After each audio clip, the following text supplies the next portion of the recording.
खबर शामिल करते हैं डेरा गाजी खान से, जहां हमारे स्पेशल रिपोर्टर पंजाब मलक शहबाज मुबारक कादरी की रिपोर्ट के मुताबिक मुल्क भर की तरह डेरा गाजी खान शहर में भी यौम आज़ादी भरपूर जोशो खरोश से मनाया जा रहा है।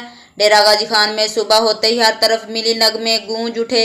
बच्चे, नौजवान, बुजुर्ग, खवातीन सब लोगों में भरपूर जज्बा दिखाई दे रहा है। डेरा गाजी खान की बेहतरीन तफरीह गाह मॉडल बाजार में फैमिलीज की बड़ी तादाद तफरीह के लिए पहुंच गई है। नौजवानों का कहना था कि कायदे आजम के शुक्रगुजार हैं, जिनकी मेहनत और जद्दोजहद से एक आज़ाद मुल्क पाकिस्तान मिला। इनका मजीद कहना था कि इंशाअल्लाह ताला कायदे आजम के मिशन को हर सूरत पूरा करेंगे।